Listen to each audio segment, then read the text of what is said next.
বাফুফে নির্বাচন প্রসঙ্গ, তরফদার রুহুল আমিন ফাঁকা মাঠ পাচ্ছেন না। আসন্ন বাফুফে নির্বাচনে সভাপতির পদে তার প্রতিদ্বন্দ্বী হচ্ছে বাফুফের সাবেক সহসভাপতি তাবিথ আউয়াল।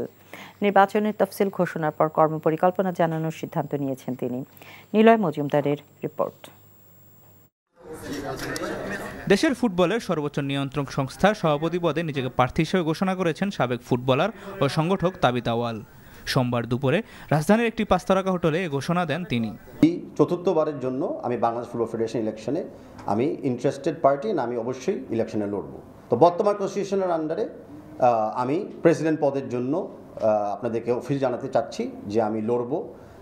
আমার ইন্টেনশন হলো প্রেসিডেন্ট পদে ইলেকশন করা, অ্যান্ড আমি আশাবাদী যে প্রেসিডেন্ট হিসেবে লড়লে আমি জিতবো, অ্যান্ড জিতলে আমি ফুটবলের ধারাবাহিকতা আর সামনের দিকে নিয়ে যেতে পারবো।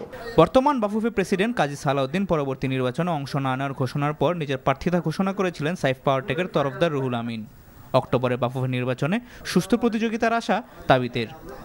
একটা নির্বাচন হতে যাচ্ছে, আমরা সবসময় ওয়েলকাম করব যে যত ব্যক্তি মনে করেন যে তারা এই পদের জন্য যোগ্য, এই পদে তারা কম্পিটিশন দিতে যাচ্ছেন, আমি ওয়েলকাম জানাই। সবাই যেন নির্বাচন করার জন্য দাঁড়ায়, আর কম্পিটিশনের মাধ্যমেই সবচেয়ে ভালো নেতা বা ভালো লিডার কিন্তু তৈরি হতে পারে। এর আগে সাবেক এই ফুটবলার 2012 ও 2016 সালে বাফুফের সহসভাপতি ছিলেন। 2020 সালেও সহসভাপতি নির্বাচনে লড়েছিলেন তিনি, তবে সেবার জয় পাননি। Nilay Majumdar, NTV news, Dhaka.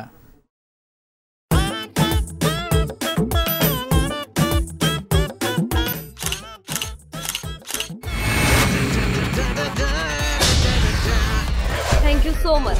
শুধু থ্যাঙ্কসই দিবেন আর কিছু দিবেন না? যদি দেওয়ার মতো হয় সো যে কোনো কিছু।